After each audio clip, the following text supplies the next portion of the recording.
1 minute. இன்றைய மன்னா. அன்பு உறவுகளுக்கு வணக்கம். ஒரு மாணவன் ஒரு குருக்கிட்ட போய், என் வாழ்க்கையே ஒரு இருட்டாக இருக்குது, அந்த இருட்டை எப்படி போக்குறதுன்னு தெரியல அப்படின்னு சொன்ன உடனே அந்த குருவானவர் அந்த மாணவனை அழைத்து கொண்டு ஒரு இருட்டு அறைக்கு சென்று, இப்போ என்ன நீ பார்க்கிறாய் என்று கேட்டாராம். இருட்டு அப்படின்னு சொன்ன உடனேயே அவன் கையில் ஒரு சின்ன விளக்கை, அகல் விளக்கை கொடுத்து அந்த அகல் விளக்கில் ஒளியேற்ற சொன்னாராம். ஒளியேற்றின உடனேயே அந்த அறை முழுவதும் ஒளியால் நிரம்பி வழிகிறது.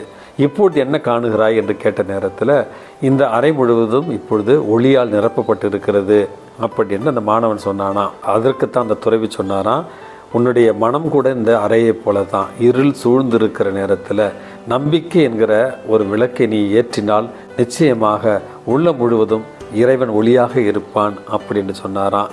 அன்புமிக்கவர்களே, பல்வேறு காரணங்களால் அல்லது பல்வேறு சூழல்களால் உள்ளத்தில் இருளோடு இருக்கிற நாம் நம்பிக்கை என்னும் அந்த விளக்கை ஏற்றி வைத்தால் இறைவனுடைய ஒளி நம்முடைய உள்ளத்தை ஒளிர்விக்கும். இந்த நாள் உங்களுக்கு இனிய நாளாகட்டும். வணக்கம். இன்றைய மன்னா.